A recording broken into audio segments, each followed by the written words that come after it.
Bueno, bienvenido. Seguimos con función pública. Vamos a tocar hoy el vídeo 5, funcionarios de carrera. Sobre funcionarios de carrera daremos unos cuantos de vídeos por ser en la clase de empleado público más interesante, más importante, más preguntable. Esta sería la primera parte. Aquí en esta primera parte sobre funcionarios de carrera vamos a ver dos grandes apartados: cómo se adquiere la condición de funcionario de carrera y cómo se pierde, porque también se puede perder, pero en el caso de la pérdida se puede recuperar o rehabilitar nuevamente como funcionario de carrera. ¿De acuerdo? Bueno, vamos a la primera parte: cómo se adquiere la condición de funcionario de carrera. Bueno, antes de empezar tenemos esta diapositiva, tenemos esta idea en la cabeza de que en cuanto a los puestos de trabajo, no en cuanto al personal, sino en cuanto a los puestos que ocupa el personal, puestos de trabajo, vamos a tener distribuidos o agrupados en los distintos cuerpos, ¿vale? Que ya lo veíamos en vídeos anteriores.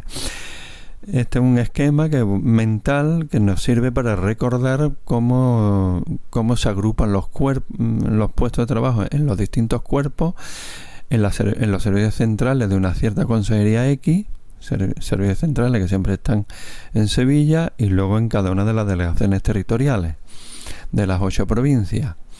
Cada circulito representa un puesto de trabajo, ¿vale? Que realmente sería lo que está en verde.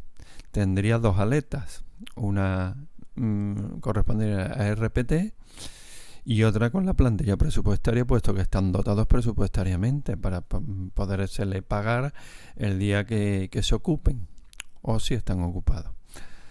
En la RPT pues aparecería en la columna de adscripción la F de funcionario, y en la columna de acceso pues SO, que sería selección por oposición, ¿vale? Esa sería la forma de adquirir la condición de funcionario de carrera, selección por oposición.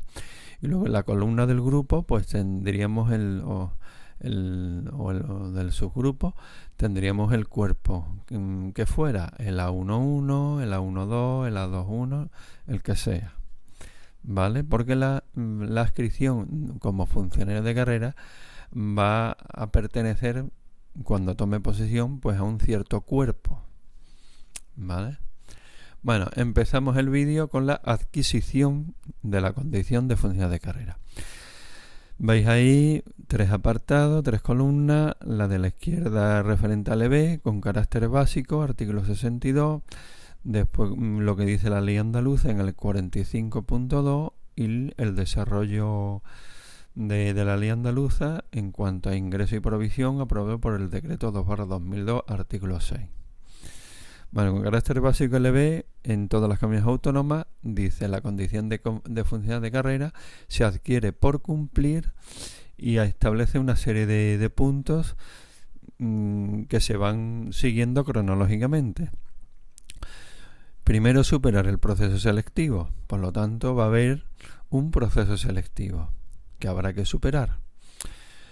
Segundo, acreditar los requisitos exigidos en la convocatoria, ¿vale? Es decir, no hace falta acreditarlos durante el proceso selectivo, sino que al final, ¿vale?, del proceso selectivo es cuando se acreditan. Tercero, nombramiento, ser nombrado, ¿no?, por el órgano competente, ¿vale?, que dice el EB que será publicado en el diario oficial correspondiente, dependiendo de la comunidad autónoma que se trate. Luego, el acto de acatamiento de la Constitución española y del resto de ordenamiento jurídico. Y por último, tomar posesión en el plazo correspondiente. Luego, si nos vamos a Andalucía, simplemente señala la parte última o penúltima, ¿no? Dice: la condición de funcionario se adquiere en el momento de la toma de posesión, de la última, de la toma de posesión, ¿vale? Lo cual produce integrarse en un cuerpo y grupo, ¿vale?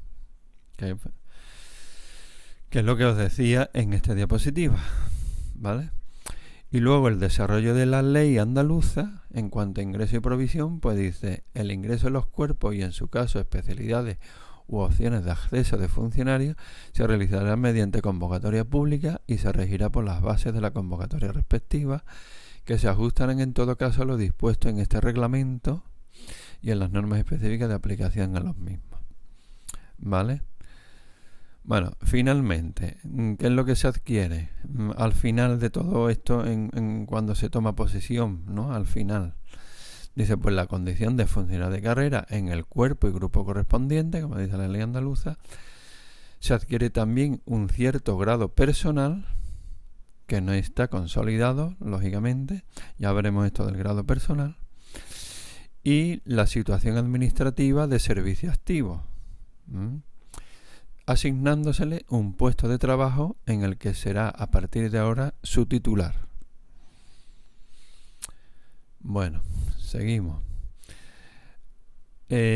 Aquí el ingreso por turno libre, ese procedimiento que hemos dicho de selección para poder ingresar a ocupar un puesto, se hace por turno libre. Ingreso por turno libre, siguiendo los principios constitucionales de igualdad, mérito y capacidad, por un lado, y por otro lado, siguiendo los principios que añade el EBEP a los ya constitucionales, como por ejemplo la publicidad de la convocatoria, la transparencia, etcétera. Los requisitos. ¿Qué requisitos se le pide a la persona, al candidato que quiere ingresar y adquirir finalmente la condición de carrera? Bueno, pues según el EBEP, en el artículo 56 establece unos requisitos generales en cuanto a nacionalidad, edad, capacidad funcional, no estar separado ni estar inhabilitado por resolución judicial, y se le exige un título académico. Vamos a desarrollar el apartado de la nacionalidad y de la edad. En cuanto a la nacionalidad, siempre se dice hace falta la nacionalidad española, ¿vale? Sin embargo, hay unos matices en el artículo 57 del EBE. Los nacionales de Estados miembros de la Unión Europea pueden presentarse también en igualdad de condiciones que los españoles, excepto en aquellos casos que implique ejercicio del poder público y excepto también los que impliquen salvaguarda de los intereses generales del Estado o de la comunidad autónoma que se trate, ¿vale? En nuestra comunidad autónoma andaluza, según dice el decreto 299/2002, ¿vale?, que se refiere a los miembros, a los ciudadanos de la Unión Europea, se requiere exclusivamente nacionalidad española en el caso de oposiciones para letrados de la Junta de Andalucía, para letrados de la Administración Sanitaria, para el grupo de los inspectores de prestaciones y servicios sanitarios, para los agentes del medio ambiente y para los auxiliares de seguridad de la Junta de Andalucía. Para estos grupos, según dice este decreto, se requiere exclusivamente la nacionalidad española, en el caso de Andalucía. Bueno, seguimos. ¿Qué pasa si se quiere presentar algún nacional externo a la Unión Europea?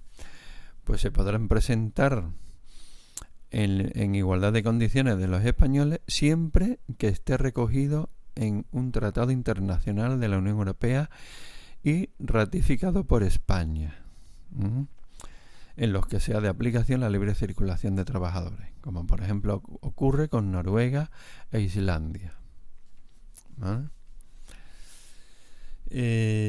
Más cosas. Dice, solo por ley estatal o autonómica podrá eximirse el requisito de la nacionalidad por razones de interés general para el acceso a la condición de funcionario, ¿vale? Es decir, que se puede eliminar el requisito de la nacionalidad solo por ley estatal o autonómica, solo por ley. Bueno, pasamos al requisito de la edad para poder presentarse a unas oposiciones. pues dice el EBEP que debe de tener una edad entre los 16 inclusive, como mínimo, y como máximo la edad máxima de jubilación forzosa. Esta edad máxima de jubilación forzosa puede ser otra edad máxima si lo permite alguna ley sectorial o general. Bueno, la edad máxima de jubilación forzosa es actualmente de 75 años. Esto a lo mejor ya no se corresponde con lo actual, lo tendré que mirar, que comprobar. Bueno, pues nada, requisito para acceder: nacionalidad, edad, capacidad funcional, no separado ni inhabilitado por resolución judicial y título exigido. Pasamos a los distintos procesos selectivos. ¿Qué proceso selectivo voy a tener en cuenta? Bueno, pues según el EBEP a la izquierda, según la ley andaluza en la en medio y según el decreto 2/2002 en la derecha. ¿Vale? Para funcionarios de carrera, pues dice el EBEP que se utilizará el procedimiento de oposición o sistema de oposición o bien el concurso de oposición. Excepcionalmente, y solo si lo permite la ley, si lo contempla la ley, el concurso. ¿Vale? Después en Andalucía, pues la ley andaluza dice por concurso, por oposición y por concurso oposición. Concurso oposición sería el sistema preferente. ¿Vale? Y según el decreto 2/2002, pues el concurso, la oposición y el concurso de oposición como sistema preferente. Bueno, esto de sistema preferente no lo dice la ley 6/85, sino que lo dice el decreto 2/2002. ¿Vale? En caso de que sea concurso de oposición, pues lo primero va a ser la fase de oposición y lo segundo la fase de concurso, en este orden. ¿Vale? Bueno, después en cuanto a los órganos de selección, porque este proceso selectivo va a ser llevado a cabo por un cierto órgano de selección, pues según el EBEP, en el artículo 60, dice que no puede ser persona de elección política, no puede ser interino y tampoco puede ser personal eventual. Va a regir los principios de imparcialidad y profesionalidad y no cabe representación, es decir, la persona que forme parte del órgano de selección es a título individual. En la ley andaluza, pues dice en el artículo 40 que forman parte del órgano de selección funcionarios o no, con titulación académica al menos la exigida en la convocatoria, y podrán disponer de asesores especialistas. Y después en el desarrollo del decreto 2/2002, en el artículo 11, dice funcionarios o no, un número impar al menos de 5, más sus suplentes respectivos, rige el principio de especialidad y no forman parte de los órganos de selección los preparadores de oposiciones en los 5 años anteriores a la publicación de la convocatoria. Sí podrán los asesores especialistas colaboradores. ¿Vale? Como siempre vemos, lo que dice el decreto respeta lo que dice la ley, ¿vale? Andaluza, y lo que dice la ley andaluza respeta lo que dice el EBEP. Eso siempre. Bueno, en cuanto a las personas con discapacidad que se quieran presentar a unas oposiciones, bueno, la persona con discapacidad se entiende aquella persona que tiene reconocido un grado de discapacidad mayor o igual al 33%. ¿Vale? Entonces, ¿qué pasa con esas personas? Según el EBEP, en el artículo 59, en la oferta pública de empleo se reserva al menos o igual 7% de las vacantes del total de la OPE para las personas con discapacidad, con un mínimo del 2% para discapacidad intelectual y el resto para discapacidad de otro tipo, hasta alcanzar progresivamente un 2% de los efectivos totales en cada administración pública, con personas con discapacidad.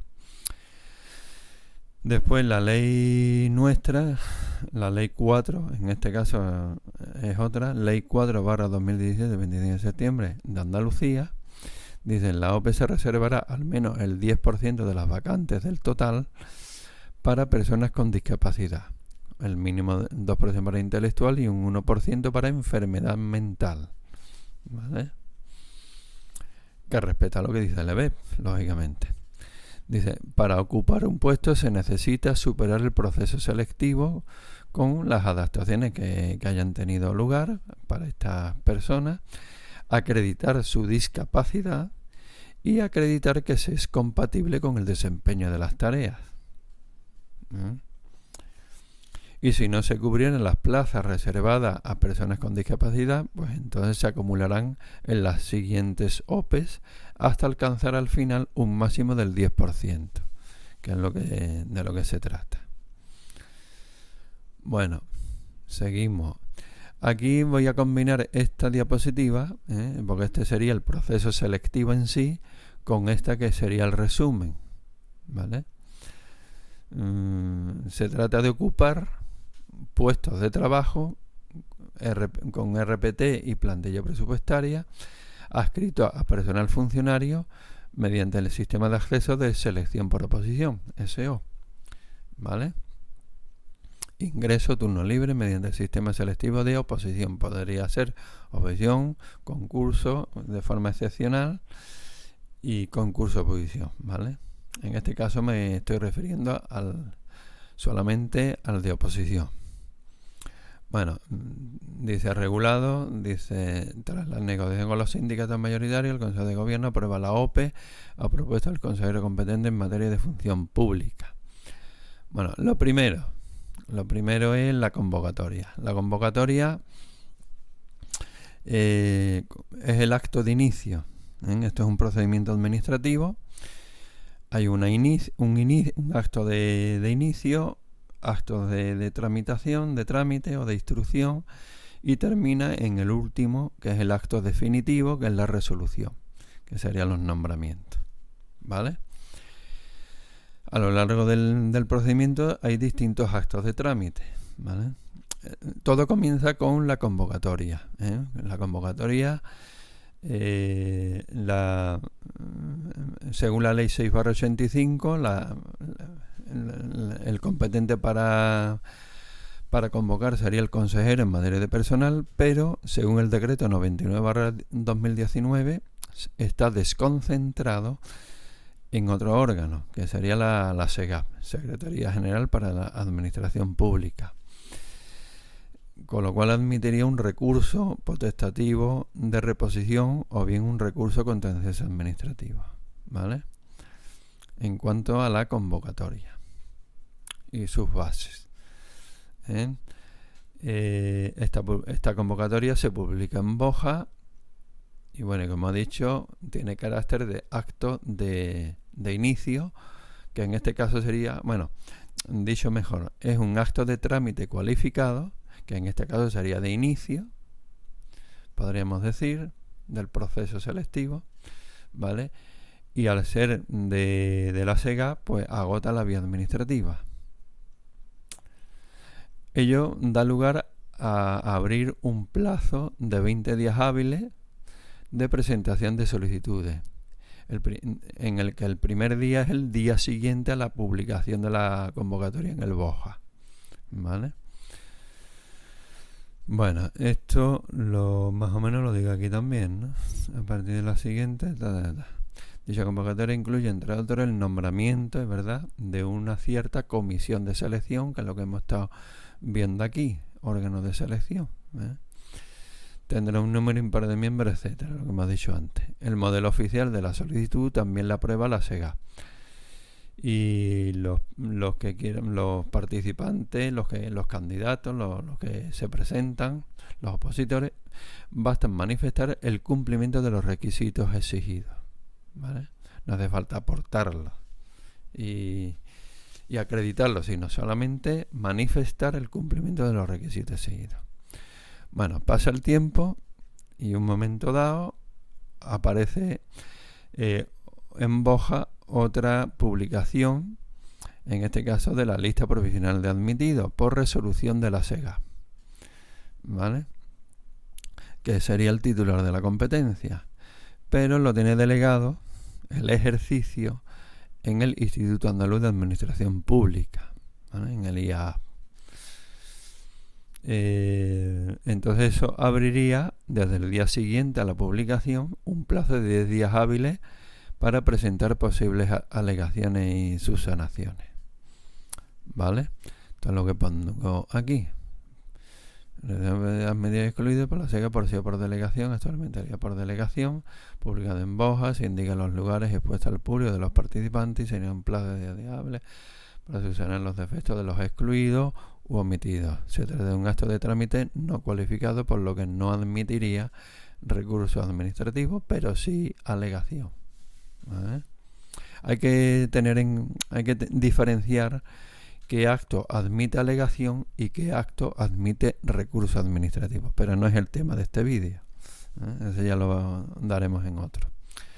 Bueno, pasa el tiempo y aparece la lista definitiva de admitidos por resolución de la SEGA como titular, órgano titular de esa competencia, pero vuelve a estar delegado en el IAA, ¿vale?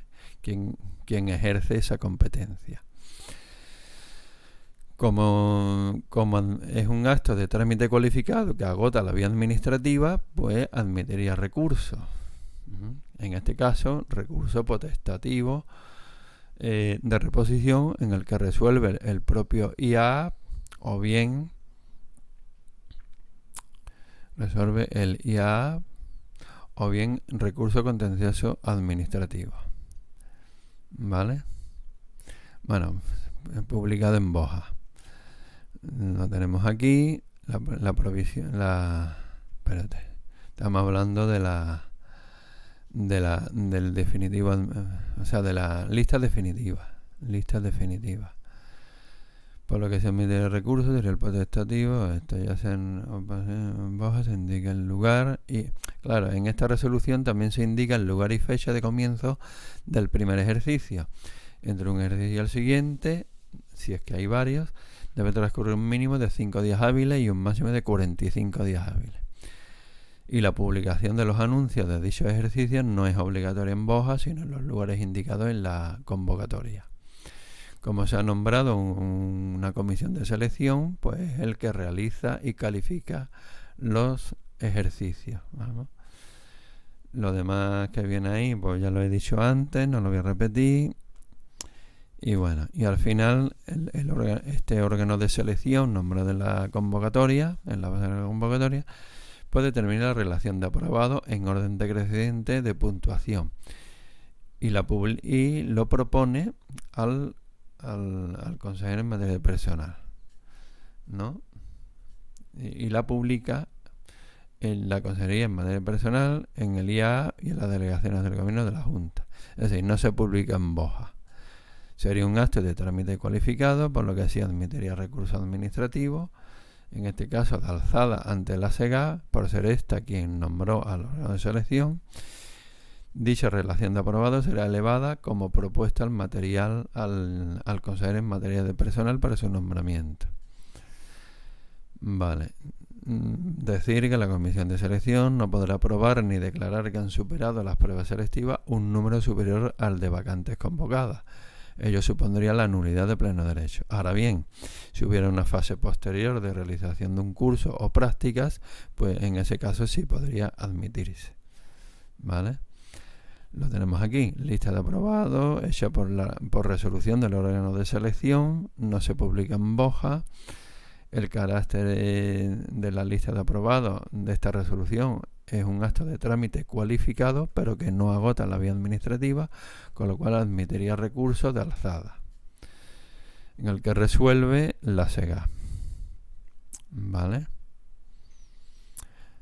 Vale. Que es la SEGA es quien nombra al órgano de selección, ¿vale? El superior. Vale, después aparecería en Boja la resolución de las vacantes, ofertas de vacantes, ¿vale? Que es competente, en la consejería competente en materia de función pública a través de la SEGA. Vuelve a ser la SEGA. Actualmente lo tiene delegado otra vez la Dirección General de Recursos Humanos y Función Pública, ¿vale? Lo tendré aquí puesto, ¿vale? Dirección General de Recursos Humanos y Función Pública. Bueno, y esto de las vacantes publicado en Boja, abre desde el mismo día, cuidado aquí, porque el plazo se abre el mismo día de la publicación en Boja, no el día siguiente, sino el mismo día de la publicación en Boja, como digo, abriendo 20 días hábiles para presentar la acreditación de los requisitos y para presentar también la petición de destino, ¿vale? A esas vacantes ofertadas en ese Boja. ¿De acuerdo? Aquí, espérate. Aquí. A ver, resolución de las ofertas, dice, vale. Dice, quienes no presenten documentación no podrán ser nombrados salvo fuerza mayor. Y quienes ya tuvieran condición de funcionar en la administración de la Junta de Andalucía estarán exentos de presentar dichas justificaciones siempre que consten en el Registro General de Personal, que lo vimos en otro vídeo. Se trata de un acto de trámite no cualificado, por lo que no admitiría recurso. Por último, los nombramientos, que también sale publicado en Boja, junto a las plazas asignadas a cada uno, ¿vale? Eso sale por orden del Consejo en materia de personal como competencia titular, pero lo tiene delegado en la SEGAP. Los nombramientos pues supone un acto definitivo, ¿vale?, que es cualificado, agota la vía administrativa, con lo cual admitiría recursos, En este caso, como agota la vía administrativa, pues sería recurso potestativo de reposición en el que resuelve la misma SEGAP, o bien recurso contencioso administrativo en la vía judicial. Y en esta resolución de nombramientos se fija la fecha de inicio del plazo para tomar posesión de la plaza asignada, ¿vale? Esto es lo que tenemos aquí. Correspondiente a eso. Aquí se fija eso. Dice, para quien no sea previamente funcionario de carrera. Claro, estamos suponiendo de entrada de que no son funcionarios de carrera y se va a adquirir la condición de funcionario de carrera, pues se le asignará un puesto de nivel base de su intervalo correspondiente, ¿vale? Ya veremos esto de los niveles. Podría asignarse un puesto no base, pero sería de carácter provisional. Pero también puede presentarse un funcionario, esto también, ¿no? Aunque yo he dicho que hace falta para adquirir la condición de funcionario de carrera, puede suceder de que un funcionario de carrera ya de por sí quiera presentarse para seguir siendo funcionario de carrera, pero en otro cuerpo, ¿vale? En ese caso ya viene de ser funcionario de carrera.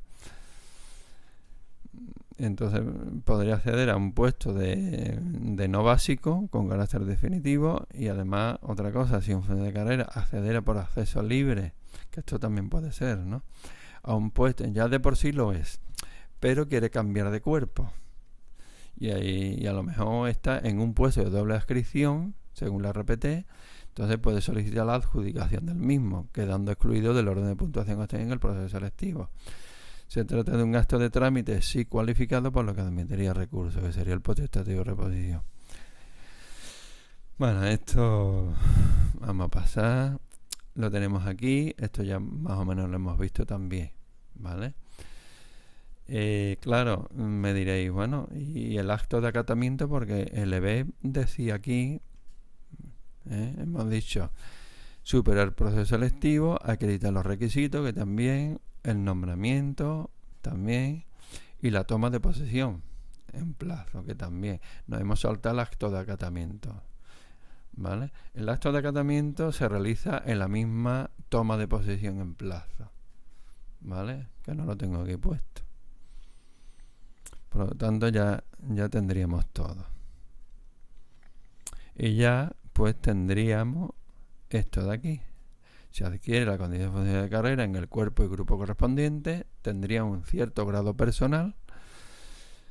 A partir de ese momento de la toma de posesión, pues ya empieza a consolidar ese grado personal. Ya veremos qué significa eso. Y adquiere también la situación administrativa de servicio activo, ¿vale? Y en ese puesto asignado pues será su titular. Bueno, ahora, ¿qué es lo que pasa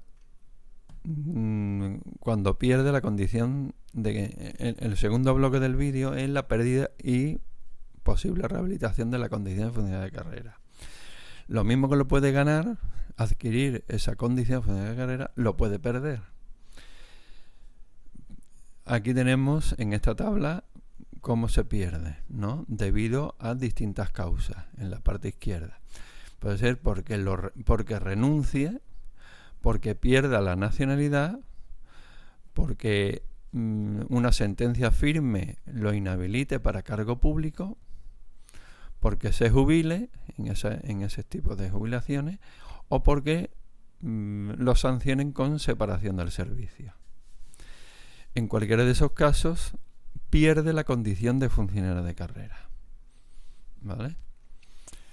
La renuncia tiene que ser voluntaria, por escrito, y será aceptada salvo si está sujeto a expediente disciplinario, ¿vale? En el caso de sentencia firme de inhabilitación para cargo público, pues esa sentencia firme puede ser absoluta para todo empleo o puede ser especial para los empleos especificados en la sentencia. Y si es por jubilación, en los casos de jubilación voluntaria o forzosa por edad o por incapacidad permanente. En cualquiera de esos casos, pues perdería la condición de funcionario de carrera, ¿vale? Esos casos vienen regulados en el Real Decreto 2669/98 de 11 de diciembre de procedimiento de rehabilitación de funcionario de carrera. Bueno, esto sería otra cosa, esto sería la rehabilitación. Es decir, en cualquiera de esos casos en el que pierde la condición de funcionario de carrera, puede a su vez volver a intentar conseguir la condición de funcionario de carrera. A eso se le llama la rehabilitación de la condición. Dependiendo del caso, se hace de una forma o se hace de otra. En el caso de la renuncia, pues sí que habría rehabilitación. ¿Y cómo se hace? Pues volviendo a participar y superando el proceso selectivo, ¿vale? Volver a empezar, como la canción.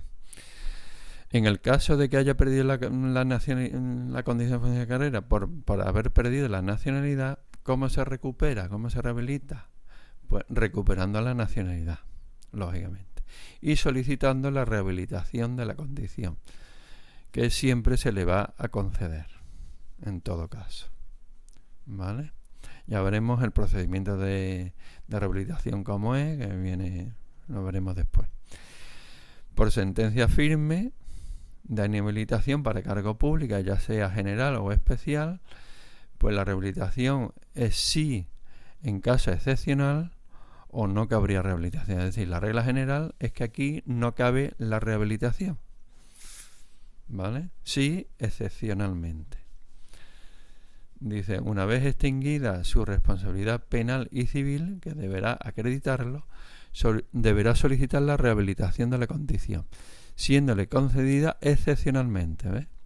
O bien no concedida, ¿vale?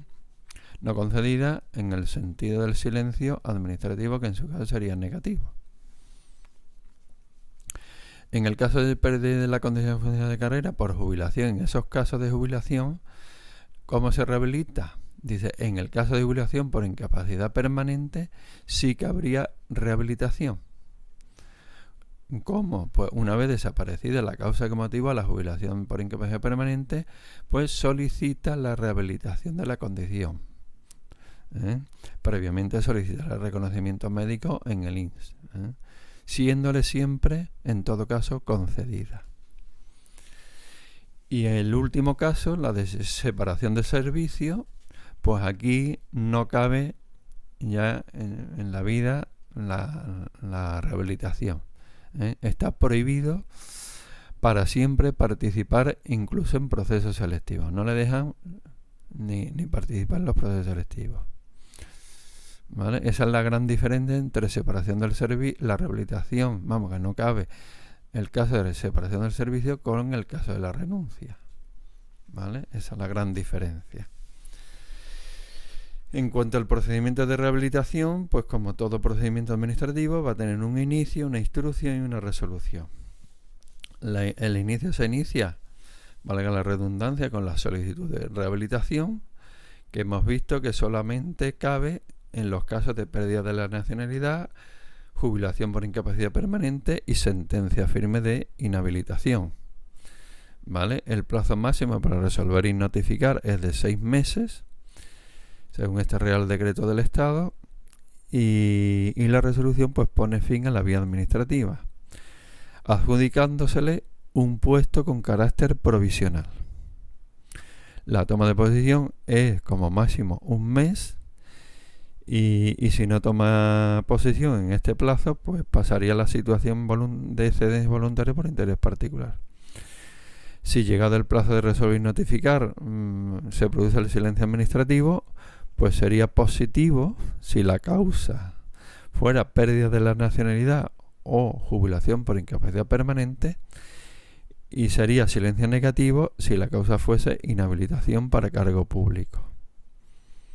¿Vale?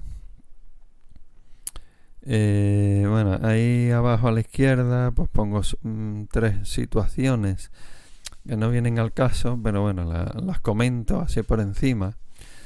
La suspensión firme en funciones, separación del servicio, inhabilitación firme para cargo público. Son, en la cabeza parecen muy parecidas. Suspenso firme en funciones es una sanción administrativa o una sentencia judicial. La separación del servicio es una sanción administrativa y la inhabilitación firme para cargo público es una sentencia judicial. ¿Vale? Bueno, seguimos. Y esta es la misma diapositiva que la anterior, con el mismo contenido, puesto que de forma esquemática, que más fácil de estudiar y de memorizar, ¿no? En la línea del tiempo de izquierda hacia la derecha y los distintos casos de arriba a abajo, ¿vale? Soy funcionario de carrera a la izquierda, ¿no? Soy funcionario de carrera y ahora ocurre que, y cada uno de los casos. Presento mi renuncia, ¿vale? Presento mi renuncia, no será aceptada si es expediente disciplinario, y pierdo mi condición de funcionario de carrera en cada uno de esos casos, ¿no? Presento mi renuncia a ser funcionario de carrera, con lo cual, si quiero ser rehabilitado, pues tengo que participar en oposiciones y aprobar, y de esa forma pues recupero mi condición de funcionario de carrera. Otra situación, funcionario de carrera y pierdo la nacionalidad, pues la forma de rehabilitar es recuperar la nacionalidad española y solicitar mi rehabilitación de la condición de funcionario de carrera, empezando el procedimiento administrativo en el que se me resuelven que me la conceden, siempre, en todo caso, recuperando mi condición de funcionario de carrera, ¿vale? Otro caso, otra casuística, es que yo soy funcionario de carrera y ahora por edad o por incapacidad permanente me jubilo. En cualquiera de esos dos casos, si me quiero rehabilitar en mi condición de funcionario de carrera, pues tiene que desaparecer, en el caso de incapacidad permanente, de ahí pongo la cruz, desaparece la causa que dio origen a mi incapacidad permanente y aporto el reconocimiento médico en el INSS favorable, ¿vale? Y además de eso solicito mi rehabilitación de la condición con el posterior procedimiento administrativo, y la resolución es que me la conceden siempre, recuperando mi condición de funcionario de carrera. Otro caso sería, me inhabilitan para cargo público, o sea, soy funcionario de carrera, pero un día me inhabilitan para cargo público durante cierto tiempo X por sentencia judicial firme. Sentencia judicial firme. Entonces, mientras que estoy inhabilitado no puedo hacer nada, pero una vez que se extingue ese tiempo X de inhabilitación, lo cual lo deberé acreditar si quiero que me rehabiliten, pues también solicitaré mi rehabilitación de la condición, y en este caso la resolución no me la van a conceder. No me la van a conceder. Excepcionalmente sí, ¿vale? Con lo cual, como no me la conceden, pues no voy a recuperar mi condición de funcionario de carrera. Como digo, excepcionalmente sí, ¿vale? En ciertos casos excepcionales. Y el último caso que hemos visto, que contempla el Real Decreto del Estado, es que yo soy funcionario de carrera, pero ahora me sancionan con la separación del servicio, con lo cual pierdo mi condición de funcionario de carrera. Para ser rehabilitado no puedo, ya eso es de por vida. No puedo recuperar mi condición de funcionario de carrera, ¿vale? Ni aún participando en oposiciones. ¿Por qué? Pues porque lo tengo prohibido. De hecho, aquí cuando veíamos el ingreso por turno libre, los requisitos para acceder, pues teníamos una de las cosas que ponían no separado ni inhabilitado por resolución judicial, ¿vale? Bueno, pues ya está. Yo creo que este es el último, ¿de acuerdo? Hemos visto en este vídeo cómo se consigue la condición de funcionario de carrera, por una parte el procedimiento y tal, y luego en la segunda parte del vídeo cómo se pierde. Lo mismo que consigo ser funcionario de carrera, también lo puedo perder, y también en la mayoría de los casos lo puedo recuperar o rehabilitar, ¿de acuerdo? Venga, lo dejamos aquí, que es demasiado largo el vídeo.